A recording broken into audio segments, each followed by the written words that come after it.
Well, Curtis Chapman, Mad Kurt, it's great to have you here on the Grapple Theory podcast. Finally, can't believe it's been a year of the podcast we've had, basically over a year, and you've not been on yet. So it's great to have you on. I can't believe that either. I can't believe that you haven't invited me on at any point ever. It is our bad. It's our bad entirely. I'm sorry. I'm so sorry. But, I think I think I'm telling lies. I think you did invite me on once and I just missed the message. No, it's all right. I understand how messages get lost in the DM, especially Mad Kurt, right? Mad Kurt must be incredibly popular in the DMs. Exactly. I'm getting DM'd every day by all the podcasts. Chris Jericho is always there. Like, come on, talk his job. I don't want to, Chris. Shut up. The Grapple Theory is more important. Exactly. I've got Grapple Theory. Jericho, come on, mate. What are you doing? What are you playing? But it's great to have you on. And we've started at the minute by asking everyone just about how their year's been, because we're winding down the year. And it's been about a year since wrestling returned to sort of almost normality, I guess you can call it. How would you say 2022, say late 2021 onwards, has gone for Mad Kurt? Well, it's been mental, to be honest. Late 2021 was probably, like all of 2021 was probably the worst wrestling year of my career, and then 2022 has almost certainly been the best. It's been just ridiculous. I've had matches with Aussie Open, matches with Will Ospreay, tagged with Minoru Suzuki literally 12 hours ago. Yeah. Matt Cardona from the telly. It's just been it's been crazy. I'm just enjoying the ride at the moment. Yeah, I was going to say, because it seemed like before the pandemic, it seemed like you were gaining that bit of momentum right before pandemic hit, and you had a few standout matches here and there, and it seemed like your name was getting more out there, globally rather than just across the country. Yes. But now it seems like you have taken off a bit, and not just for your pranking of certain wrestlers on Twitter. I started I like to think I found myself at the end of 2019. And then obviously the pandemic hit a few months later, and I was like, oh, that's cool. I'll just not wrestle ever again. That's cool. And then wrestling came back in 2021, and I just wasn't with it, I guess. And then just end of 2021, 2022, it's been a wild ride. And people, I get fans from all over the world, that countries I've never wrestled in, that are just oh, Mad Kurt, I can't wait to see this show with you on, or this show. I'm like, what are you talking about? I've never been to Portugal. Is that nice though, that sort of recognition that you've created this gimmick and persona that has sort of permeated beyond where you're wrestling? It is cool. I like it a lot, and I always see it when I grew up in wrestling. I've been in wrestling since I was 13, 14, and I always saw whenever the American guys came over here, I already knew who they were, and when they came over, I was excited to see them or work with them or whatever. And now it's nice to see that maybe if I go to another country, there'll be wrestlers over there that are oh, cool, Mad Kurt's coming over, I'd like to work with him, or I'd like to watch him wrestle or stuff like that. I think that's quite cool. Yeah. When you talk about some mad moments that you've had this year, we'll get onto a few of them. I mean, the one that just conveniently has come up the day before we recorded this podcast at the time of recording, because it's going out mid-November, but at the time of recording, like you say, 12 hours removed from tagging with Minoru Suzuki, the RevPro. We've spoken to a few wrestlers about this recently, about those sort of pinch yourself moments. And of course, Mad Kurt is this sort of character that's quite jokey and has a bit of fun and stuff like that. So I guess it's maybe a little easier in that respect. But how do you sort of stay in character in that moment when you're shit, I'm tagging with Minoru Suzuki, what the fuck is my life sort of thing? It's crazy because obviously the character, the persona that I've built, I'm not allowed to be overwhelmed by situations like that. I've built my whole brand around being oh, I don't care, no, it's Minoru Suzuki, cool, I'm tagging with him, whatever, oh, I'm beating up this guy, but then I'm stood in the ring, and obviously I entered first, and then his music hits, and I'm just stood in the ring waiting for Minoru Suzuki to come down and be my tag team partner. I'm just stood there oh my god, and then I'm oh, some of the things that I'm gonna do in this match, he probably won't be expecting. It's fair to say that.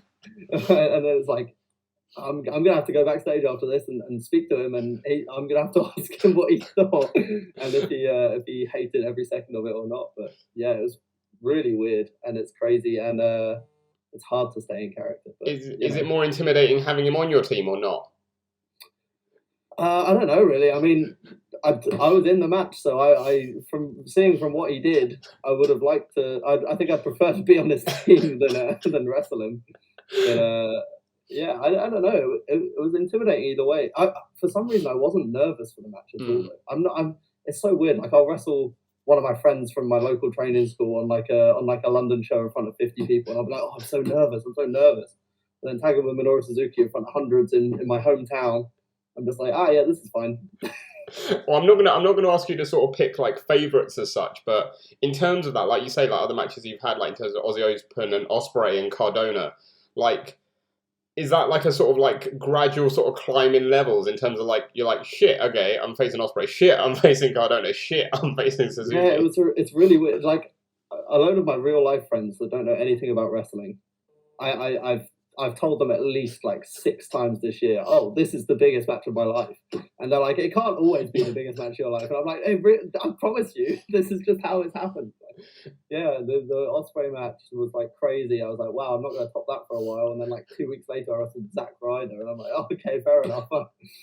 And then yeah, the Aussie Open match was just a load of fun, and hopefully Gangrel on Friday will top it again. Yeah, again, just ridiculous matches. I mean, like we spoke about, like in terms of like I guess your perception of like your character sort of permeating out beyond British wrestling, but it must be nice again having the backing of promoters who are like, you know, we trust you in this match, in this moment against this opponent, when there's probably like more than half the locker room begging for that match, essentially. Yeah. I feel like I will like, I'll definitely tweet this at some point. But in real life, I'm like, I don't deserve this spot when like so many people are like obviously working so much harder for these spots, and I'm just like waltzing into promotions. Like the OTT show where I'm wrestling Gangrel, I've never wrestled for OTT before. I've been in talks with the promoter for like years. Me being like, I'd love to come over, and him be like, yeah, I've seen your stuff. I just want to find a good story for you or whatever, blah blah blah. And then like it's just the 8-year anniversary, their first ever show in England in the Hangar. And then it's like, oh yeah, you can just have Gangrel, I guess. A great introduction to OTC as well. Oh, we'll wait for the right story. Here's Gangrel. yeah. I remember like the day he messaged me, I was literally just like at the pub with my friends, and I just got this message from the OTT promoter just being like, oh hey, maybe we could do something with Gangrel. And I'm like, yeah. Yeah, sure, of course, let's do that. Yeah, cool, I'll wrestle Gangrel. I'm not scared. Love it. Well, again, like you talk about that sort of year that you've had in terms of like moving on, looking to next year, and I mean, again, like you mentioned, in terms of coming back from the pandemic and like having had that rise in 2019, and then 2021 obviously being a huge dip, like that must have been nice that this year's been so good that like it's sort of like a bounce back kind of thing, like from the bad year that, you know, you've still got that name, you've still got that popularity with the fans and everything, and like you're able to make that bounce back quite quick. It's felt great being able to have that bounce back year, because I thought, honestly, during 2021, I thought I was going to have to slow climb from the very bottom again and be like, oh, just wrestling every weekend. Like, obviously, I love wrestling every weekend, but I thought I was going to have to be wrestling every weekend, trying to build that popularity back. When I figured I'd like finally started getting that traction in 2019, but then like, I don't know, I just did a couple of cool matches and everyone was like, oh, look, it's Mad Kurt, we remember him. Do you think that's because you're like so popular on social media as well, like with the stuff you do with like the, you know, the pranking other wrestlers and things like that, like you have that character beyond wrestling, beyond the ring, that people sort of know you for, because you seem to always be out there like winding people up. Always doing something. Yeah. I feel like a lot of the reason for the 2021 dip was I guess some people didn't like my social media stuff. Like I don't know, I did some tweets towards people that they liked rather than people that they didn't like. So they're like, oh, we don't like Mad Kurt at the moment. And then obviously I wasn't wrestling at the same time at that moment, because there was no wrestling happening. So people are just seeing my tweets and they're like, if they don't like that, then they don't like that. And then I guess once wrestling came back, it's like, oh, the wrestling supplements the character online, and it's like, oh, cool, now he's doing those horrible tweets about people, but then those people are getting to punch him in the face afterwards as well, so it's perfectly fine. Yeah, it makes more sense. Otherwise, there's just no story. It's just you being mean for being mean. Being there's no payoff. Sat in my bedroom, completely safe. No payoff. You need the payoff. Yeah, you need the payoff of someone being able to beat you up at the end of it. Yeah. That's what I find. I'm like, I sit here and I'm like, I can say whatever I want to anyone, as long as when we have a professional wrestling match, I let them punch me in the mouth. Yeah, and then it all works out. Exactly. And if they're genuinely upset and they want to give me a couple of real ones, fine. All fair game. All fair game. But I mean, you've had all those great matches. The thing I want to get into is next year. When are we going to see some gold around the waist of Mad Kurt, or is Mad Kurt the sort of character like the Undertaker, where he doesn't need the gold around the waist to be this big star? Well, I think it's pretty clear that I don't need the gold around the waist, but I would like some. Of course, that's what we all need, right? We all need Mad Kurt with all the gold. Like that's what the UK needs at the minute. Like we're going through what credit crisis and Brexit and still recovering from COVID. We need something good, right? And that's got to be Mad Kurt with all the belts. To put a smile on the faces of the people, and I think Mad Kurt is the one to do it. Mad Kurt is definitely the one to do it. I think for sure. But we talk about all the matches you've had. I think the best match I've seen you have this year is not any of the not the Osprey or the Cardona or anything like that. I want to know what it's like to host a show at Resurgence and then have to host while in the Rumble at the same time. That was interesting. So that was like I was gonna host the whole Rumble match as well, but just travel issues meant that I had to get a train home. And the last train home, I remember because I was talking to the referee while I was wrestling. The last train home was 4 minutes after I got eliminated from the Rumble. I noticed that. I was like, because you went down and I was like, shit, is he like injured or something? Because then you went like quick to the back and then you sort of came back with your case. I was like, no, he's getting a train. I ran out and then came back. It's still in my bloody Mad Kurt pajamas, walking through the middle of Leicester Town Centre in the Mad Kurt wrestling gear, sitting on a train. Oh, I was like, I kneed myself in the face in the match as well or something, so I was like covered in blood too. I bet that was a fun train journey. Couple of stairs from people on the train. Like, what is this guy? Luckily, I managed to get a seat on the train, because otherwise I would have just been stood in like the middle, covered in blood. After like 20 minutes, I think it was like 15, 20 minutes as well. You were in that Rumble. After that, you want to sit on the train. You don't want to be standing after that. Exactly. Wrestling.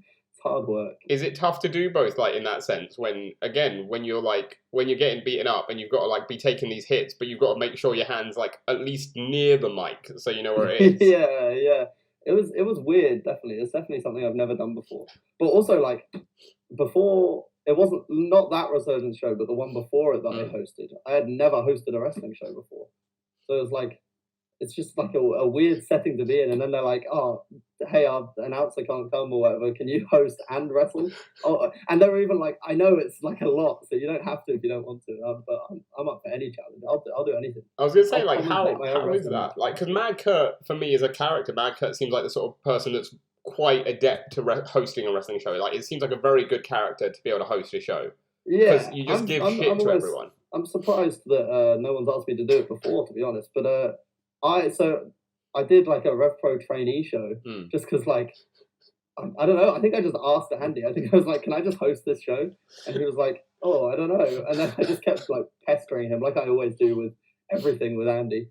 And then eventually he was like, "Fine, you can host the show." And then literally like the day after that, Resurgence were like, "Hey, can you host our show?" I was like, "Yeah, absolutely. Why not?" I've got the experience now. Yeah, exactly. It's on the CV. Yeah, and that also marks like the last job within wrestling that I've done. I think I've now done everything there is to do. Yeah. What have you rung the ring bell? I've rung the ring bell. Okay. I've done commentary. I've done ring announcing. I've done playing the music. Oh, you have done it. I've done fading in and out the lights. Yeah, it's wild. Oh, I don't know. I don't know if you've done it. You might have done this that I've not heard of, but I don't know. The last wrestling job is surely promoter now. Oh, that's true. Actually, I've never run my own wrestling show. Maybe one day. Mad Kurt's Madhouse, something like that. Mad Kurt's Madhouse. It would just be me against Orange Cassidy 6 times. I tell you what, that's a solid name to book for your first show as well. That gets the crowd in, right? You're right. For your first show, you need a big draw, and obviously Mad Kurt's the big draw. But then bring in Orange Cassidy as well. Yeah, I think we need to see that. Now, I'm going to be disappointed if that doesn't happen at some point. I'm surprised no one's tried to book me in Orange Cassidy, to be honest. I mean, that is weird, yeah. It seems like that seems like a matchup made in heaven. Yeah. I mean, I'm up for it. Give Tony Carnicle, yeah. Tony, get it booked. What are you doing? Hey, Tony. Orange needs new competitors all the time, right? I think Tony saw me wrestle once, actually. But it was a very strange set of circumstances where he like came to the London Cockpit, my home where I was born and raised. Right. I'm pretty sure he came. If it wasn't him, it was someone else. But I'm pretty sure Tony Khan came to the London Cockpit before AEW or anything like this. He just came down, was like hanging out with Andy or whatever. and like the day before, there had been a fire at my house.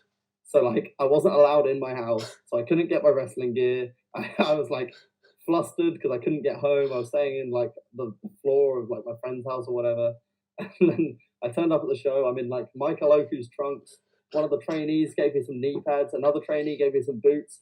And I'm wrestling Shah Samuels. And then I come back and I see Tony Khan there. And I'm like, oh, okay, well, that probably wasn't the best performance I could have shown him. It'd be worse. I'll tell you what, it'd be worse if he'd been like, Kurt, I love your work. We're going to book you. The thing that sold me was the trunks. And then you got to talk to Oku about borrowing his trunks. I love that little half crab logo you've come up with, Mad Kurt. Well done. And then you got to steal OJMO's gimmick. Just for the entirety of Tony Khan knowing you. Just hope that he never notices that I'm not even half as good. That would be something to see. But again, we're talking about sort of like the dynamic of Mad Kurt, and that brings us on nicely to our sort of first feature of the podcast, which is what's in a name. And it's really simple. It's just, in your mind, what does it take to be Mad Kurt? I think you just have to be a bit mental. I don't know. It's weird because like I didn't come up with the name. I have to give credit for the name to Dan Maloney. Oh, was it Dan? Because, he just said it. Like I wrestled him as Curtis Chapman years and years ago, and he turned up to the show. He had his suitcase. He walked in. And I was like, hey, Dan, I think you should just beat the shit out of me. Can I swear? Sorry. You can. Oh, yeah, no, everything's fair game here, yeah. I was like, you should just beat the shit out of me today. And he was like, what? No, I'm not going to do that. I was like, no, honestly, it will be fantastic. I think I should just keep getting in the ring. It was like a tag match, so I should just keep getting in the ring, telling your partner to tag out to you, and then you just come in and like stop me, driller me, end my life like 100 times in this match. And he's like, I mean, if that's what you want to do, we'll do that. And then afterwards, he was just like, wow, you're mad, Kurt. I was like, oh. Like that's pretty good. Well, in terms of other wrestlers sort of like giving you sort of help with your gimmick, we had Gene Money on the show a little while ago, and he said that your cape was his cape that he lent you. He's lying. Is he? No, I'm joking. I think it was a good show. It must have been a good show. And I was just there. I was in my red trunks at the time that still said KC, even though my name was Mad Kurt, so that was... People probably just didn't understand why they. I mean, you do look very different from Curtis Chapman, though, don't you? People were probably confused, like, who's KC? Yeah, who's this KC person? And then like Gene Money was just backstage, and he was talking about he got this cape from somewhere. I think he stole it, maybe. I don't know. He might have told the story. He didn't say where he got it from. He just said that he had it, and he was like, "You should have it," because he seemed like it would suit you better. Oh, he was saying like, I'm just going to throw this away, I think, because I'm not going to use it. And then I, like, as a joke, was like, oh, maybe I'll take it. And he was like, I think you should. I'm like, all right, I'll wear a cape. And then I think I wore it on that show and was like, yeah, I'm just going to wear a cape forever now. There you go. So Mad Kurt is the amalgamation of Dan Maloney and Gene Money coming together in a glorious fire of ideas. If you like. Yeah. Is there a difference in your mind in the sort of like progression between like Curtis Chapman, like the keyboard warrior, to Mad Kurt? I think they're very similar, really. I think the Mad Kurt is just a more fun keyboard warrior, I would say. Yeah, not so sulky and things like that. Yeah, the keyboard warrior was just an angry little kid, right? and then I was just like, oh, maybe I could be an angry little kid that dabs as well. And that's what sold it. I think that's what popped you as like that next level when you started the dabbing. Yeah. And also like I did this promo with a Portrait of a Wrestler, James Musselwhite, once. And he was just like, oh, you entered for a Rumble once and you did a little dance. So I would like you to enter this promo singing your own song and dancing. And I was like, okay, yeah, I'll do that. And then I did that, and then just it caught on, I guess. And now I just sing my theme song all the time. Does it get a bit tiring? You're like, oh, again? Like, I love it. I still have, like, even to this very day, where, like, I've been around the same group of wrestlers for, like, years now.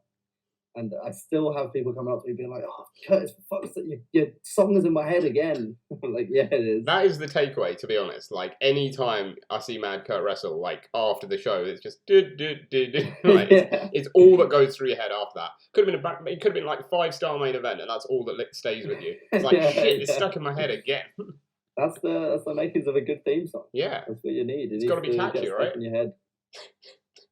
But talking of of the Keyboard Warrior, because the Keyboard Warrior is personally is a character I first saw down at Riptide in Brighton. Yeah. And so I wanted to get your thoughts on sort of like, so I used to live in Brighton. I live in London. I used to live in Brighton. And so I was like at every Riptide show. Okay. And to see your evolution there was like something that was really interesting. Because the match I wanted to get into, when I talk about like sort of throwback matches, I wanted to ask you about the Pride of Brighton final against Cassius at the Open Air Theatre. Because we had him on, I think he was like our second or third guest ever on the podcast. And we asked him about it. And he was talking us through like that day and everything.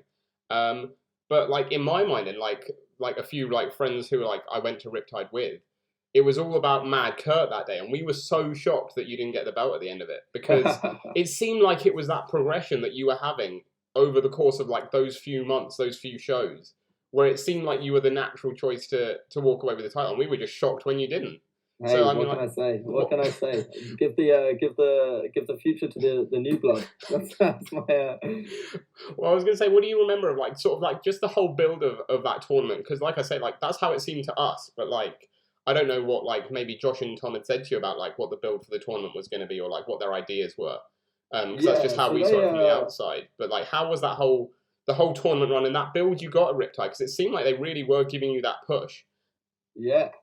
So like. Me wrestling for Riptide in the first place was a complete accident. Like, it should not have happened. I turned up because like I like going and watching wrestling shows. I will go, and if I'm free on like a weekend where there's a show and I can get there, I will just go and watch a wrestling show. It's just fun. I like wrestling. I know it's not cool to like wrestling, but I like a Isn't lot of it? I thought we were all the coolest in like niche. I hate wrestling. I refuse to. No, I love wrestling. I'll go and watch some wrestling shows. So Lord Gideon Grey was on the first Riptide show, and he was like, "Hey, I've got space in the car. You want to come down?" I was like, "Absolutely, I'll be there." And he was like, "Oh, I can. I've just asked them, and they said you can manage me if you want as like a bad guy." And I was like, "All right, yeah, sure, I'll come manage you." And they were like, "Oh, but you have to do it for free." I was like, "Yeah, well, I was gonna come to the show anyway. I don't care." And I'll try out this new Keyboard Warrior gimmick though. I've never done it. It sounds. Oh, cool. That was the debut, was it? That was the very first time I've ever done it. I just bought a keyboard and I just came out with Gideon Grey, hit Roy Johnson with a keyboard, and I was like, I got like huge boos on like the first time I'd ever done it, and I was like, oh, this is cool. And then afterwards they were like, we really liked that. We don't have anything else for you. Like, you weren't even meant to be on this show, to be honest. And I was like, yeah, no worries, absolutely fine. And then like me and Gideon just bullied them to put us on the next show. And so they put us on the next show in like the drinking contest with Eddie Dennis. And then it kept being like, I'm accidentally on the show for like 3 or 4 shows.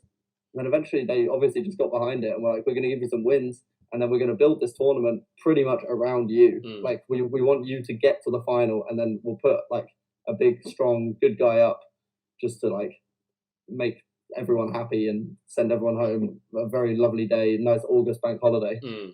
I don't think it was meant to be Cassius to begin with. I don't really remember. I think Cassius was a stand, wasn't it? Because it was Candy Floss. Yes. Who, again, like, I think that's the thing. I think me and my mates all thought, like, oh, it'll be Kurt versus Candy in the final, and Kurt will win, because that's where the build we thought was going. But I think it's because Mambo was champion at the time. We were like, oh, yeah, well, that'll be me and Candy in the final, I believe. Yeah. But then Cassius came and he like won a qualifier match against. No, maybe he had like a normal singles match and lost that. Yeah, he faced Chikara, didn't he? He faced Chikara and lost that. And then when Candy got injured, they were like, oh, we'll bring Cassius back to face her again. And then he won that one. Yes. Because I remember he had like 3 matches in that same weekender. Not even weekender, that same one show, 2 shows in one day. Yeah. And then, we got to the main event where we were obviously wrestling on the last show, and it was like getting dark, but it was still warm because it was like the middle of August. Oh, it was a crazy hot day. They had like loads of lights out. The crowd were lit fantastically. Dave Benson Phillips was there, and I remember he was just walking, like pacing around, just so nervous. And I was like, "You're gonna do fantastic, Cassius. We all know it. Stop lying to yourself, Cassius. We all know you're gonna do good wrestling." Yeah. And then to this day, he like apologizes to me for that match. He's like, I'm so sorry, I wasn't good enough. I'm like, shut up. You were fantastic. That was a good match. It was a great match. The pop at the end of it as well was like insane. Like, because I think that was like, again, apart from the qualifier, that was like the second or third show Cassius had ever been on at Riptide. And the way the crowd got behind him was crazy. Well, he's just a natural talent, isn't he? Like a fantastic baby face, if you will. Yeah. Shame to lose though. Shame you didn't get the medal. That's okay. I don't need it. I don't need the win. That's what everyone says to me. I don't need the win. You got the momentum without it. You don't need that. It's like we said with the Undertaker thing, right? You don't need the gold because you get the momentum anyway. Because I've got the WrestleMania winning streak. Similar, right? Similar, yeah, very similar. We need a Kurt winning streak somewhere, like a undefeated run that's crazy. That's just wild. Maybe AEW. Tony Khan again. And or again, then we go like if Riptide, touch wood, hopefully they'll come back at some point. If they come back undefeated at Riptide, I think that's again Josh and Tom would love that, wouldn't they? I think they would run away with that. They'd be like, oh great, the keyboard warrior Mad Kurt undefeated at Riptide Wrestling. Just being horrible to them constantly. Yeah, just calling them out every single week. Calling them out, spoiling Marvel films for him in the DMs. Is that what you do? Have you done that? I did do that one time, yeah. Spoiled. Not for realsies. We lied. Sometimes I lie.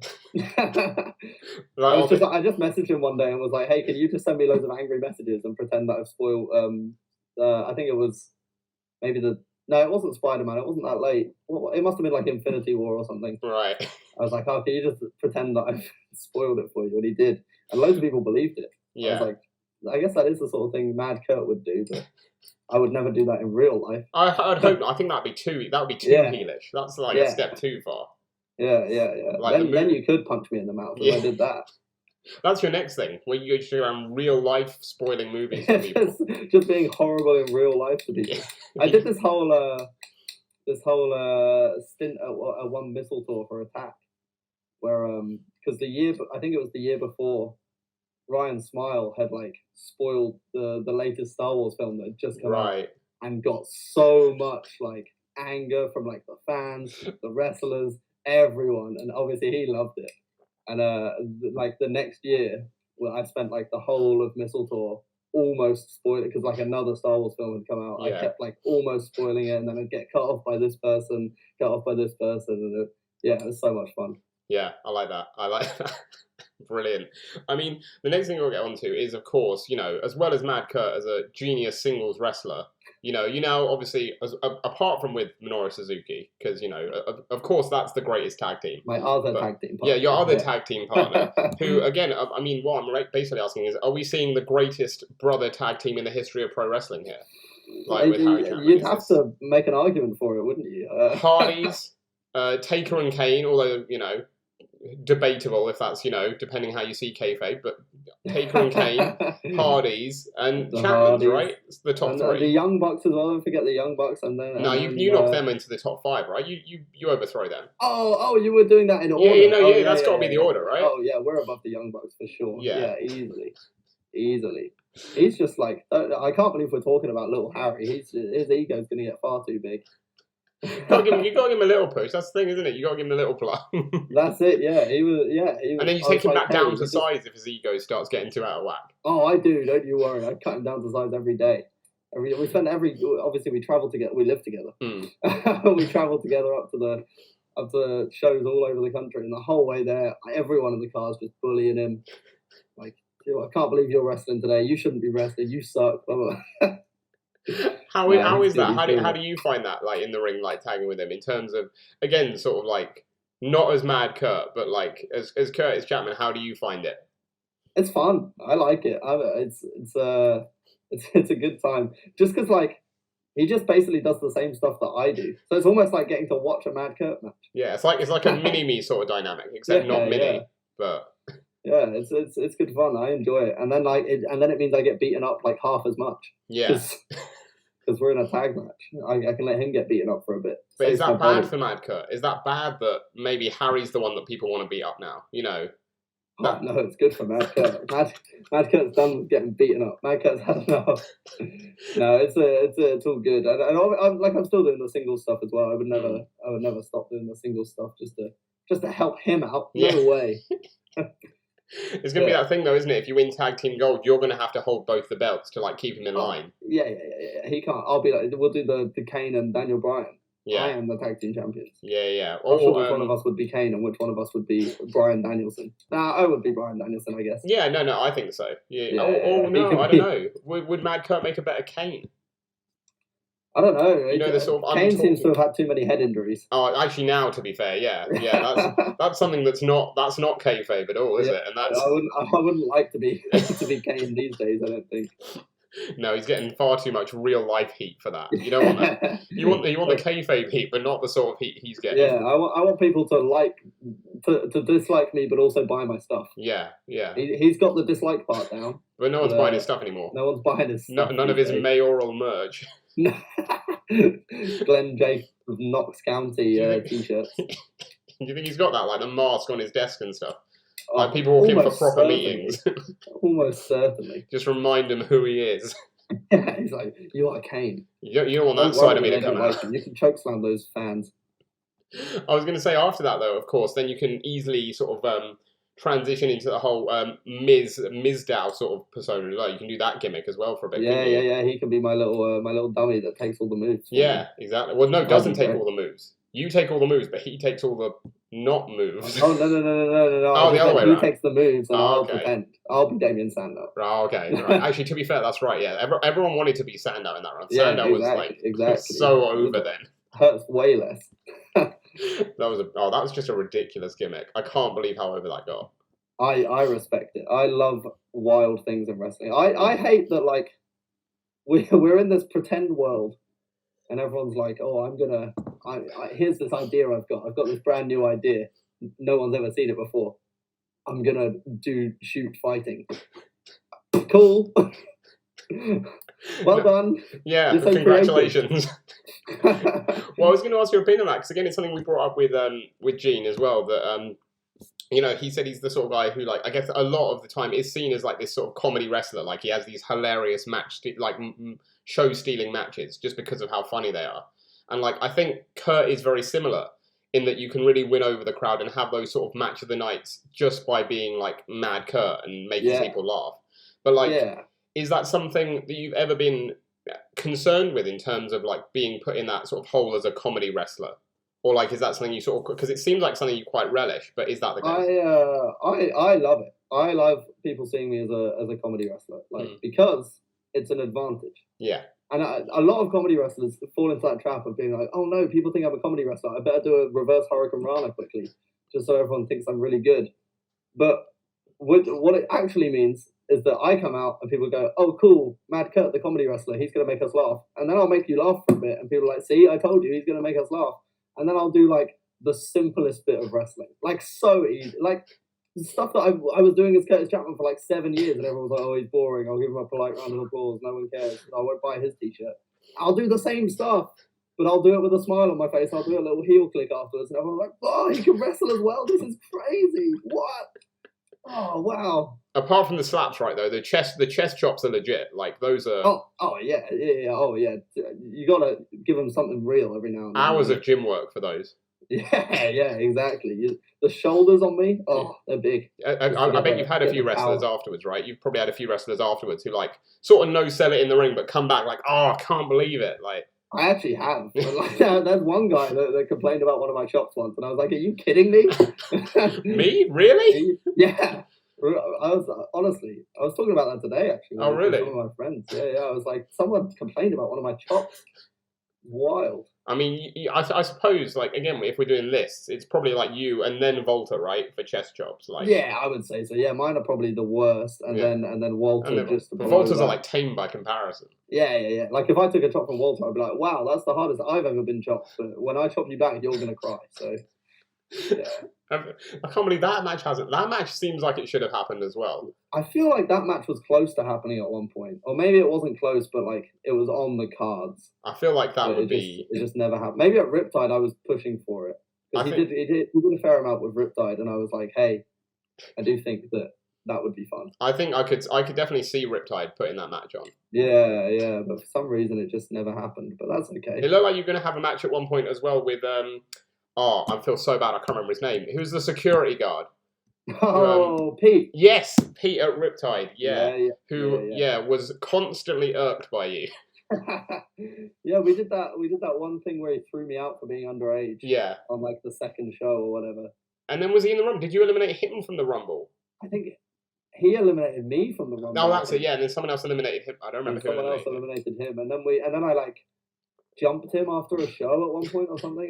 Yeah, it was wild. I had like a rivalry with the security guard. It seemed like that match was going to happen at some point as well. I wish it had, but then he just went away, right? He just like left. He couldn't handle Mad Kurt. Well, keyboard warrior at that point. He couldn't handle it. Yeah. He was like, the idea of facing is too daunting.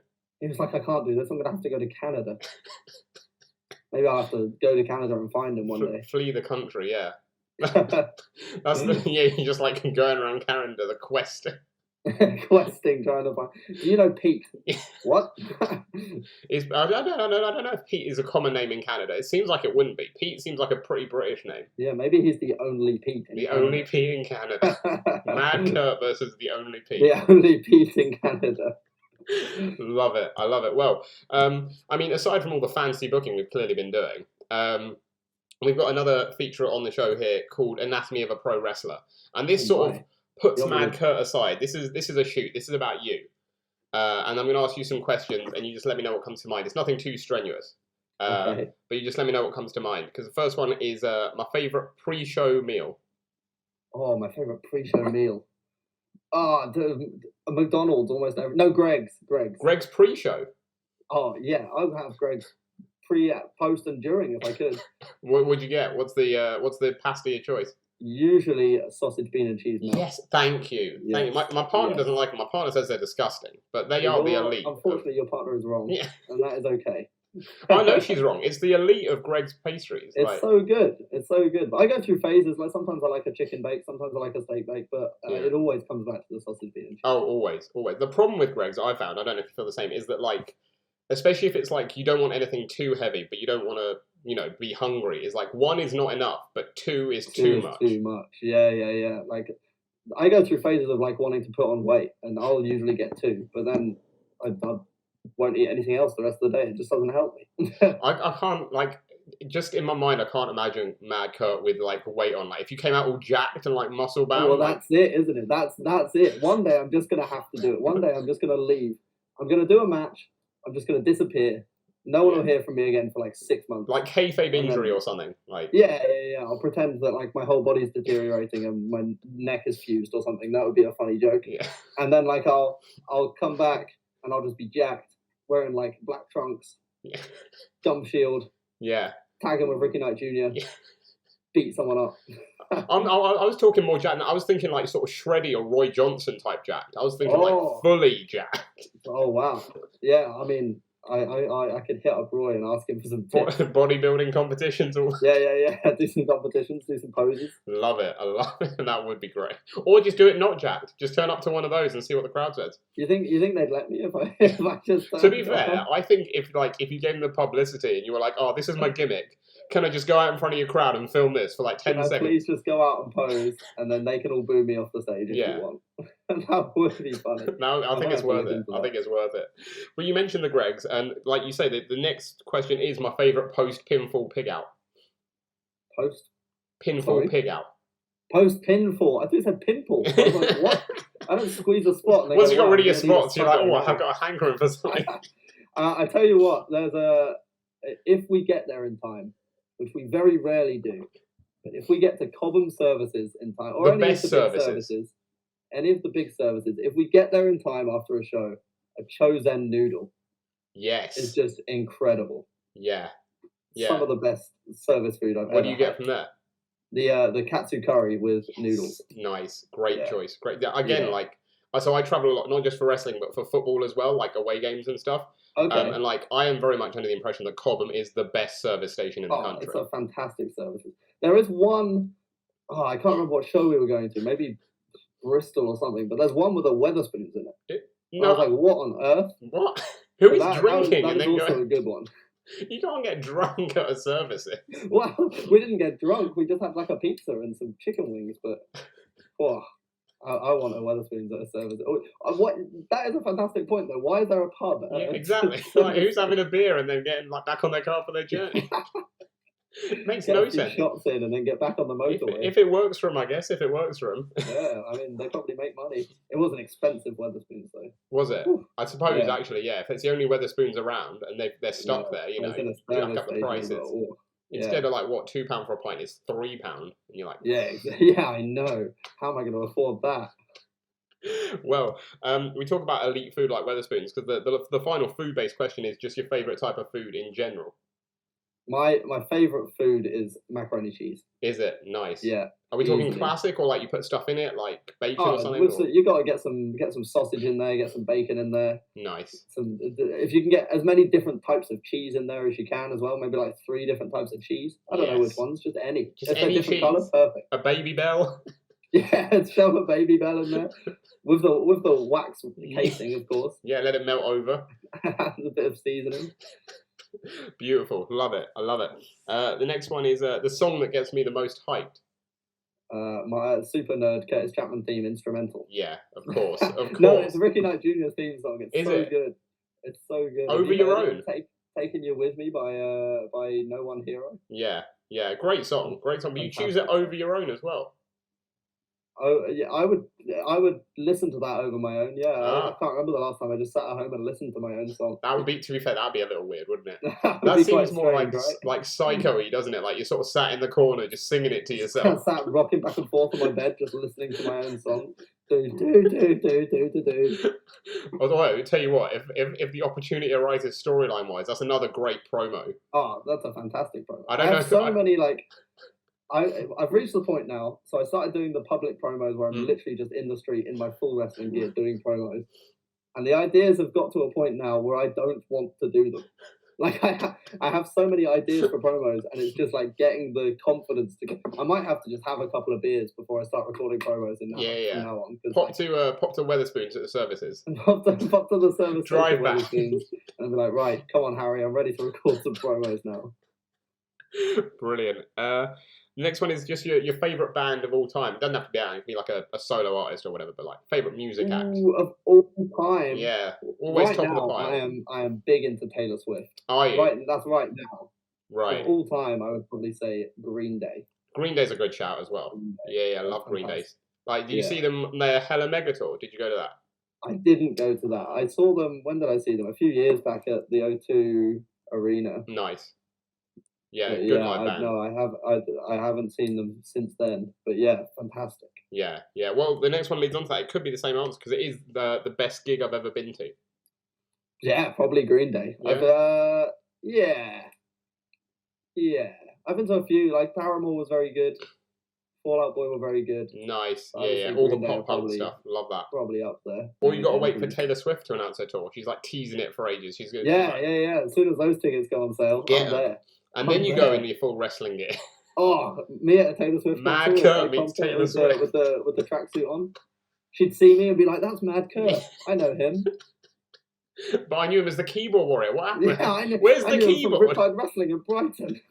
That's what she'd say. Yeah, and then there's just some like random photo that no one's ever seen before of like Taylor Swift at the back of the crowd at the Bright Helm. Like, how did no one notice that? Bright Helm Centre. Oh, if that happens, that would be dreamland right there. From music to movies, the next one's the movie that I'd show the locker room. The movie that I would show the locker room. Yeah, so the way I say it is like it doesn't necessarily have to be your favourite movie, but the movie you think everyone should see. Oh, The Matrix. But that is also my favourite movie. Is it? Yeah. That's that or Hot Fuzz. Oh, Hot Fuzz is great. Yeah. Like, I was going to say Matrix is a sort of like a Marmite film, isn't it? Like you get like people that really don't like it. Yeah, and the that's people that true. really like it. Yeah. And but I don't know. I push those people away. Yeah. Those are not the people you want in your life. Those aren't the people I want to interact with. But Hot Fuzz is a film I've never heard anyone complain about. Oh, yeah. You can't dislike Hot Fuzz. Like, Hot Fuzz is just a ridiculous film. Yeah. Same with the other two, right? Shaun of the Dead and World's End. The World's End, like, is, I think, the worst of the three. But it's still weird and I get funny. that, but it also caught me so off guard. Yeah, there's a lot of twists that you don't expect in it. Yeah. Which is like not what I can say about Shaun of the Dead or Hot Fuzz. I feel like Hot Fuzz and Shaun of the Dead are like funny but a little predictable, but they're still good. Yeah. But I think a lot of like Hot Fuzz is funny because of its predictability. Yeah. You're like sitting there being like, he's gonna say this now, and then he says that, and you're like, yeah. Yeah, I think just like, is it Simon Pegg and Nick Frost? They're just like elite trio, right? Aren't they? Yeah. Elite trio, duo, yeah. Duo, They know what they're doing. There could be a third. There could be a third one we don't know about behind the scenes. Yeah, maybe that just tells them all what to do, like controlling them like puppets. Yeah. Do you consider Paul in that though? Because that's like the trio, isn't it? They call it like the Cornetto trilogy. But like they are both in Paul as well, but Paul doesn't seem to be part of that. In Paul, but Paul. I've only seen Paul once actually, and I did enjoy it. But I don't really consider that as one of that group of films. Is that directed by Edgar Wright as well? It might be. I'm not as good with directors. I'm better with the on-screen. It may well be. No, good film choices. I like them. The next one is my favourite way to relax. Oh, I don't ever get to do that is the issue.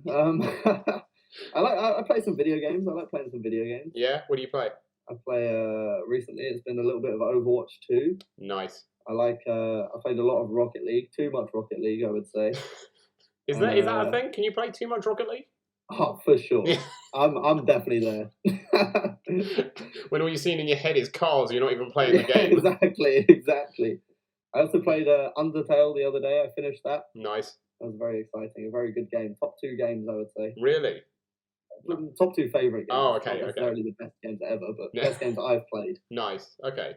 Decent. But like you say, it's important to get like chill time. But I imagine with like spoken to loads of wrestlers where it's like it's just a rarity, isn't it? Yeah.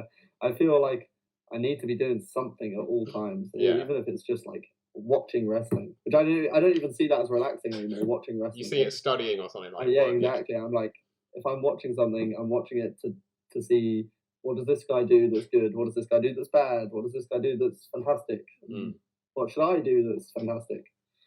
It's all work. It's all work.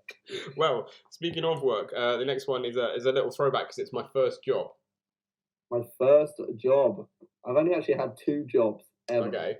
No, 3, I guess. My first job was like a paper round. Nice, yeah, the classic. Little paper round. £13 a week I got for that. Oh, high roller. £13 a week, yeah, for like, I don't know what, like 15 minutes work every morning. Yeah, decent. Yeah, and when you're like younger as well, like you're like, money. Well, I was like in secondary school. Nice. What about like job in terms of like sort of like, from teenager onwards, I guess. Job. My first one, Primark. Nice, another classic. Yeah. Another classic, right? Yeah. Which is probably less fun. Primark. I wasn't even like on the shop floor. I was just in the stockroom doing literally nothing. I was going to say that's where you want to be at Primark, right? You don't want to be out with the customers. I don't want to be out talking to the people that shop in Primark. I say while I'm wearing completely Primark clothes. They're the ones you took from the stockroom all those years ago. Yeah, exactly. Don't tell them. I used to like. I never took anything, but I wish I had, because we used to get like boxes of stuff come in, and like there'd be like a printing error on it, so we can't sell it. So I'd be like, can I please just have this jumper that says Manhattan? And they're like, no, you can't have the Manhattan top. I'm like, please. Or like New York instead of New York. To be honest, I think nowadays those are the ones that would sell most, right? The ones they probably would, yeah. That would be the one people want, is the one with the defect on it. The misprinted New York top. Look how cool I am. Yeah. Too good for New York. Too good for New York. I'm New York. Love it. Classic first job. Get you into the world. But again, stockroom I think is better than out on the floor. Like. Oh, for sure. Yeah.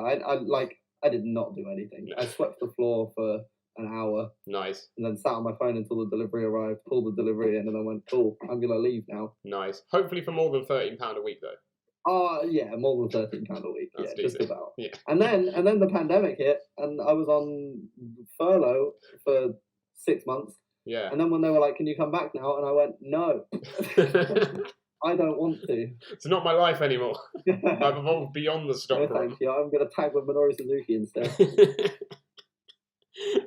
Can you imagine someone like a Primark being like, you're like, oh, can you come back? You're like, no. Be like, what do you think you're going to be doing? Tagging with Minoru Suzuki? You're like, yes. Yeah. That's ridiculous. Here I am. Look at me now. Take a look at me now. Next one is, well, actually, it's quite apt then. Moving on from past jobs, it's if I wasn't a wrestler, I'd be. If I wasn't a wrestler, I'd be. See, that's an interesting question because I tell people all the time that if wrestling doesn't work out, I will get a dead end job and I will stay in it forever and I will not mind. Like just an easy, maybe Primark again, maybe I'll go back. Go back. They'll be like, who look who's come crawling back? Look who's come crawling back. Yeah, honestly, like wrestling is what I want to do, and everyone's always like have something to fall back on. But the way I see it, if I get like something to fall back on, let's say some job in computing or something, like I'm into computing, I could do like programming or something.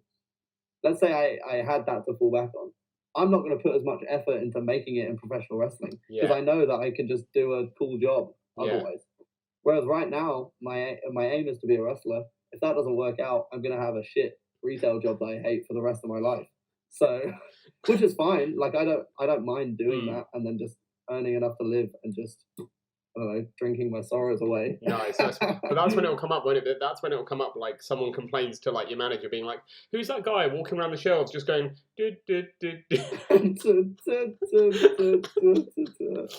Cry, a singular tear going down my face. No, I was going to say, like, in terms of not necessarily a fallback, but after wrestling, for like as a CV, I think the work you do on social media now leads you quite well to a social media role. Social media role, that would be cool. Just coming up with social bands before, like social media for companies. But I just feel like, I don't know. I just feel like I want to be myself. In like social media. Like I'm obviously I'm quite good at social media, and like I know how to build a brand. But the brand that I know how to build is just my brand. Like, I can't turn around and like, let's say I took over the Primark social media and started calling out Top Shop for being losers. That's what brands are doing now. You don't like you got to have seen like that's what brands are doing now. Like the beef between Burger King and McDonald's on Twitter and stuff is real. Like that's real beef. Yeah. And like what is it? At Burton Men, DM me. I've got some information for you. What's the other? It's Aldi, isn't it? And M&S because M&S tried to sue them for the Colin the Caterpillar thing. Yeah. And Aldi are just not falling for it. Yeah, exactly. That's the sort of beef you want. I think that's good. I think that's something for the future. That's good. Maybe you're right. Maybe I'll show them my wrestling CV. Look at the wrestlers I've pissed off. Look at all these people that genuinely dislike me. And they'll be like, "You're hired. That's it. That's what we want. That's what we need. That's what drives traffic." Next one on the list is my favourite animal. Mad Kurt. No. Favorite animal? Wonderful question. A raccoon. Raccoon, I think. Yeah. Yeah. They're just so cute. You see them running around on their little like hamster wheels, but big. I've not seen that. I've seen like outdoor raccoons that people have filmed and stuff. Yeah, they're fantastic. Honestly, I've never seen a like giant raccoon wheel. Although my partner loves raccoons, she's going to be like, if you can hear this, like she's in the other room, but if you can hear this, she's going to be like, show me the raccoons now. She's probably looking it up right now. Yeah, exactly. She's going to come out and be like, look what I found. I didn't know that was a thing. I didn't know that was I might be making that up, but I definitely have this vision in my head of like two raccoons. I feel like I saw it like 2 days ago. Like two raccoons like on this little spinny wheel and it's like a hamster wheel. I'll need to look it up. That is cool. Raccoons are cute though. I agree with you there. Yeah. That's a good choice. The next one, which is tough talking to the creator of Mad Kurt, because I'm sure there's not really an answer, but it's my greatest fear. Greatest fear? I have so many. He's one of the Minoru Suzuki. I'm so scared of Minoru Suzuki. No, he's lovely. I'm scared of... Oh, I'm scared of so many things. My greatest fear? I don't know. That is a difficult question. I'm like terrified of heights. Yeah, which is again considering the persona I've built off myself, the guy that like falls off ladders and shit all the time. It's not ideal. Again, is that tough to sort of keep in character when you're doing that? And you're like, no, it's very easy to keep in character because in character I just go, I'm very scared, and then in real life I'm like, I'm very scared. I got like Eddie Dennis like did his little like border toss thing to me like out the ring the other day, and I was like, I suggested it. I was like, you should do this to me, and then he got me up there, and I was like, oh, this man is very tall, actually. And Why did I about to be suggest thrown this? from inside a ring out the ring? I was like, oh, I don't like this. You screwed yourself there, yeah. Yeah. Well, maybe heights is it. Yeah. No, I don't like theme park rides either. I don't mind. I get that though, because like I can do like again, it sounds weird, but I can do like tame theme park rides, like nothing with a loop or anything like that. I can't do that. I mean, like once I'm pushed to be on it, if I'm like with a group or with someone, and they push me to go on it, I'm terrified. The whole queue. The queue's like 2 hours long. The whole time I'm like, I want to pee, and then I get on and I'm scared, and then it starts and I'm like, oh, that was fun for the 4 seconds that I was on the ride. I enjoyed it. I don't want to do it again because I'm scared. Theme parks are also so overrated in that respect, like in terms of the rides purely, because to queue for an hour for like 2 minutes of entertainment, like essentially, if you're at a theme park for like 5 hours, that's like what? That's a fifth of your day gone just queuing for one ride. Just queuing for one ride. Yeah. You go on like 5 rides and you're there for an entire day. Yeah. It's ridiculous. Always thought it's overrated. You're there for like the attractions and stuff more, I think. Like, I agree. Like, I love Disneyland. I went to Disneyland a few years back. That was fantastic. There were a few rides that we went on, but just being there, like seeing like the Minnie Mouse ears and stuff. That's more fun. Autographs and stuff. Yeah. That's what. Yeah. Have you gone? You need to go with Alexis Falcon. That's the team that we need to see at Disney together. I don't want to go anywhere with Alexis. No, you'll be wearing Crocs in no. You'll be wearing Crocs in no time. Oh, I can't wait. I want some Disney Crocs. You and your favourite people, Alexis Falcon and Lizzie Evo. Oh, my 2 favourite people in the entire world.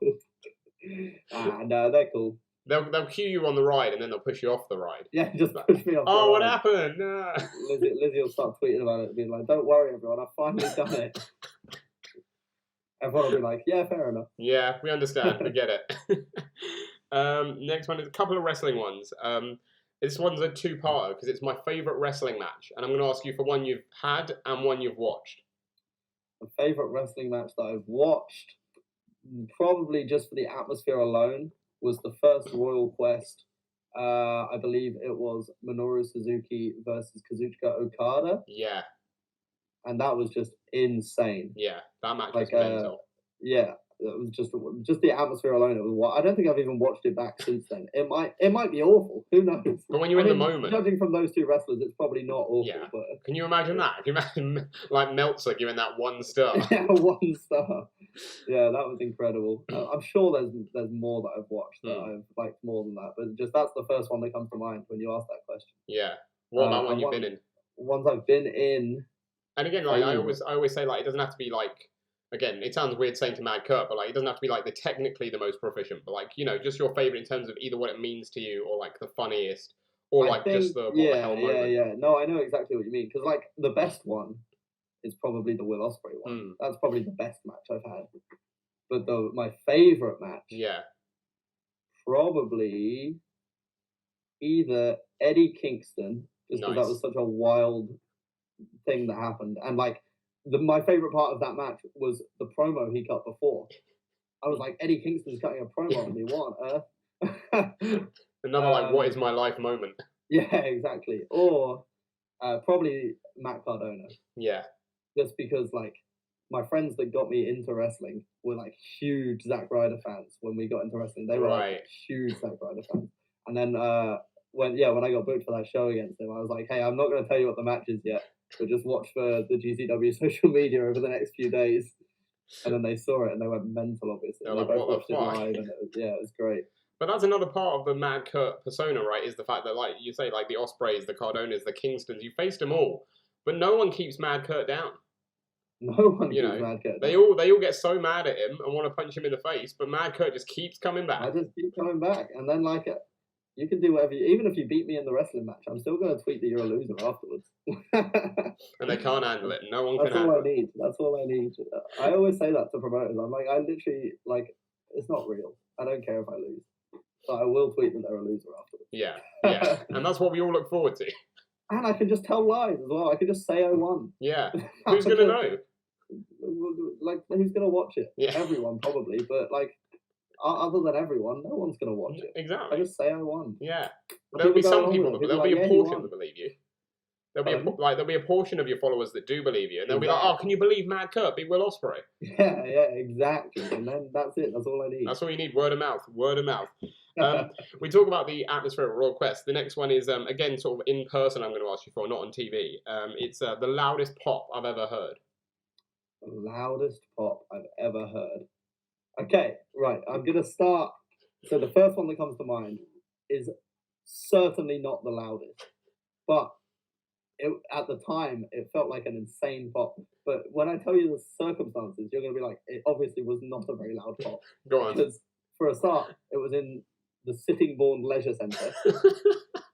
So there's like maybe 200 people in the room, and it was Colt Cabana beating Shah Samuels to end his longest reigning undisputed British Heavyweight Championship reign. And honestly, the room came unglued. The 200 wrestling fans came unglued. It was wild. And it was like a very big pop. Obviously, it wasn't the loudest I've ever heard, because literally any noise at Royal Quest was louder. But is it the biggest though? Like again, like would it be the biggest relatively in terms of like the size of the crowd? Even then, maybe not. But like at the time, it felt special, and like people still talk about it to this day. I feel like people remember it. And off the top of my head, that's just the first one that comes to mind. I'm trying to think what other huge pops I've heard. I'm sure there's been a few. The A-Town Clash at the Castle. Oh, was pretty big. I enjoyed that, and the You Think You Know Me as well. That was pretty fantastic. Yeah, that was a loud one. I wasn't there, but I heard that heard that like on the network, and I was like, okay, that's you can tell when it's a loud pop like in person just by hearing it. It's great. The live crowd loved it. The live crowd ate it up. Oh mate, it went so viral after that. Just like literally, that was all over the timeline. Just like people going mad to the edge of there. It wasn't even a return. Like he's been there for ages. Yeah, exactly. But he like stopped using the music for a bit or something, right? And then he went back to it, that was a weird booking decision. But I respect it. That was a big. I hadn't even clocked that it was going to happen. Like I found out I was going to the show while I was on the way to Cardiff. To beat up Session Moth all around the city. Yeah, I was just going to beat up Session Moth, and then someone was like, "Oh, we've got your tickets." I was like, "Fantastic, cool, we'll go watch the show." And then it wasn't until like an hour before someone was like, "Oh, how crazy we're going to see Edge live tonight." I was like, "Oh, what?" That's weird though, isn't it? Like in terms of just in your own mind thinking like, "Oh, we're going to be here with all these wrestling fans, and I'm not even going to see the show. Like I'm just beating up Moth." Like, and like I didn't even care at the time, but now after going, I'm so glad I went. Yeah, I would have been so sad if I didn't go. How was the Moth part as the experience like of doing that? Like essentially just a social media fight. Really? Yeah. That was we just kept getting beers and then hitting each other, and then like we'd walk past something and we'd be like, "Oh, I've got this idea. Let's do this thing here," and then we'd just do it, and then it was really weird. I'm surprised we didn't get arrested. Yeah, how is that not your favorite match? Maybe it should be. It was very fun. Just like Cardiff police thinking like, "Oh, this is just two actual wrestling fans fighting for some reason." We got like.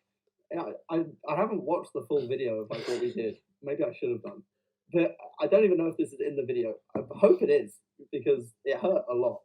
But there was this fan outside the stadium that just had a steel chair and was just leveling his friends with steel chairs. And me and Moth were like, "Hey, let's go and get me hit with a steel chair. It'll be fantastic." And then obviously like he's not a wrestler, so he just swung with all his might, trying to end my life. I was like, "Oh, that did hurt quite a lot, actually." Yeah. Now that I think about it, it's not fake. It's not fake. It's not pretend. Brilliant. Next one is my favorite venue to wrestle in. Oh, the Cockpit Theatre's got to be one of them. There's got to be more fantastic ones. I really like the good venue. What's it called? The Crawford Arms. The MK one, yeah. Yeah, just because like the changing room is just a dude's house. We're just up in some dude's house. Wait, sorry, what? Room. There's a PS4. We play FIFA. Like the last good show I did, the Reese came and was just playing FIFA with us. He was not on the show. Sorry, what? Came and played FIFA with us in the changing room and ate all the food. And then he was like, "Right, I'm going." I was like, "What? You're not even changed yet." He was like, "Oh, I'm not wrestling.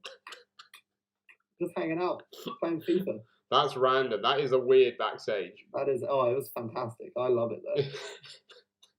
I think that's what all backstages should be. Are we talking like prop house though? Are we talking like proper like kitchen, living room setup? Like yeah. There's a kitchen, living room, toilets. That's weird. I'm not sure if there's bedrooms, but like, just in case you want a nap before. Yeah, maybe I want a nap. That's weird. I love it. I like the idea of that, actually, to be fair. If it's someone's house and like they've allowed you guys to use it, but it's like, you know, when you're a kid and you have a party and your parents stay upstairs in their bedroom. Like he's just upstairs, he's just in his bedroom the whole time, listening to you guys listening to all these wrestlers going, fucking kids. That's great. That's a good image. We need to find that out. There's another show in there. There's another good show in like this month, next month. We need to find that out. The last one at MK, isn't it? 19th. Yeah, we need to find tickets now, kids. We need to find that out. We need to find out if there's a bedroom up there. If he's just sat there like a parent on a school I'm gonna go snooping.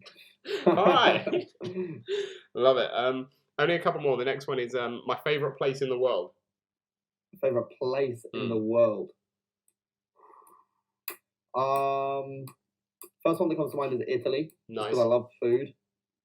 I love food a lot. Yeah. I think Japan is just. I've never been, but I really want to go. Yeah. I want to go and just experience Japan. Not even just for wrestling. Obviously, I want to wrestle in Japan. That would be incredible. But I just want to experience Japan just because it's so different to here.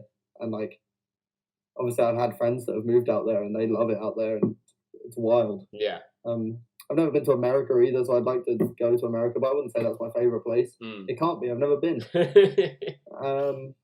Yeah, I don't know really. I guess probably Japan, but that's a very bold statement for somewhere I've never been. Yeah, exactly. It could like not meet any of your expectations, although it will, because like, come on, Italy, I guess I've been twice, but I have not experienced any of it.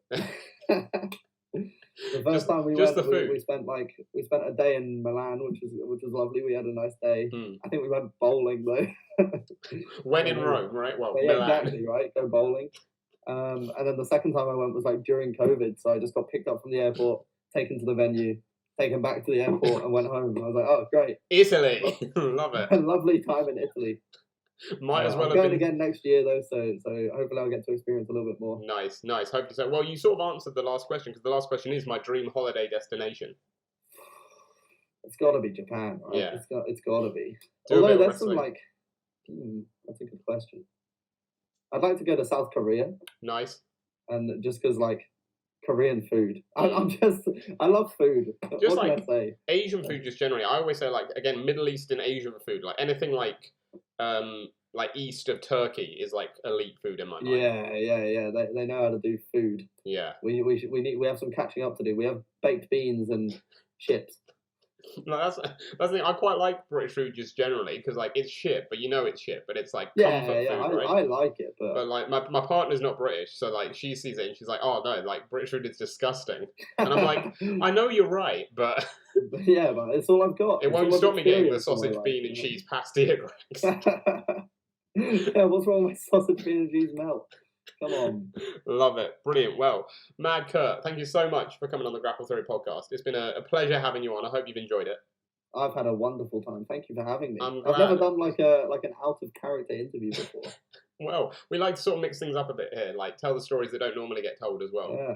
So like, great. I'm glad you enjoyed it. It means a lot. It means a lot. But we always leave our guests with one final bit of promo time. So this is where Mad Kurt comes back alive, and it's simply the fact that, you know, we're reaching the end of the year now, but next year, if anyone sees you on a match poster at RevPro or anywhere else in the country, or maybe in America or Japan if you can get bookings over there, if anyone sees you on a match poster near them, why should they come and check you out? Why is Mad Kurt going to steal the show? You don't have to if you don't want. It's up to you. I don't mind. I prefer to be the guy where you go to watch Michael Oku and then you go, oh, Mad Kurt was pretty cool. Yeah. just blend and steal the show silently. I let my work speak for itself. Love it.